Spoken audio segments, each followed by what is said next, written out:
อันยองอาเซโยเรียนภาษาเกาหลีง่ายๆกับครูลูกเป็ดคลิปนี้เฮามาเรียนประโยชน์ในการเฮ็ดเวียกสำหรับผู้ใดที่จะไปเฮ็ดเวียกอยู่เกาหลีแม่นได้ใช้แน่นอนประโยคนี้ทุกคนจะได้ยินอยู่ประจำเปริเปริฮาเซโย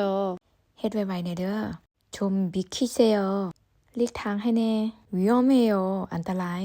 โชซิมฮาเซโยระวังแน่เด้อ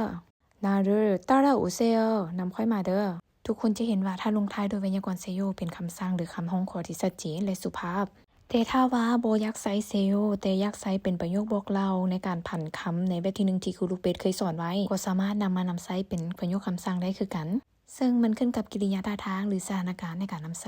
เช่นว่าเปลิเปลิเฮโยนารุตาราบายโยเทโอเนเซโยแยกออกจากกันเด้อชิซูรุเชโบเซโยลองวัดขนาดเบิ่งเด้อ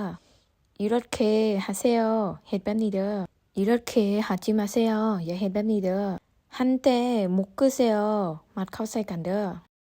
푸세요. 깨맛 서로 연결하세요. 더เข้าใส่กันเด้อ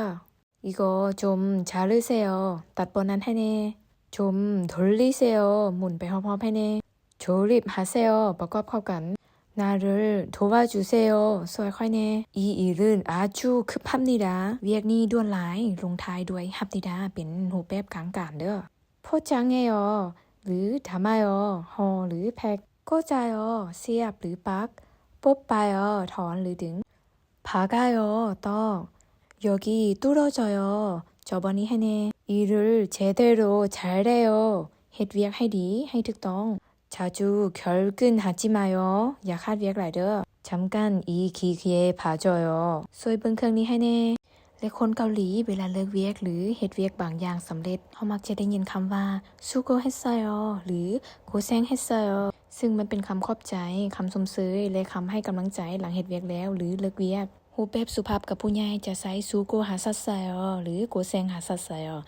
ถ้าเป็นทางการขึ้นมาก็จะว่าซูโกฮาซัสมิดาหรือโกเซงฮาซัสมิดาถ้าเป็นแล้วง่ายๆก็คือเฮ็ดเวียกหนักหลายหรือตั้งใจเฮ็ดเวียกหลายครูลูกเป็ดขอแนะนำว่าเวลาจื้อคำศัพท์หรือประโยคในภาษาเกาหลีให้ทุกคนพยายามนึกภาพเป็นภาษาเกาหลีเลยที่บ่ต้องคิดแปลลาวไปนำหรือแปลลาวก่อนแล้วจึงเว้ามันจะเฮ็ดให้เราสับสนแต่ให้ชื่อว่าคำนี้แม่นใช้อยู่ในสถานการณ์ใดหรืออริยบทใดคำต่อไป퇴근했어요ทุกคนฮู้บ่ว่าแปลว่าหยังลองคอมเมนต์เข้ามาเด้อและคลิปหน้าอยากให้สอนเกี่ยวกับหัวข้อใดคอมเมนต์มาเลยและอย่าลืมเรียนเทื่อละน้อยเรียนสม่ำเสมอเรียนเก่งแน่นอน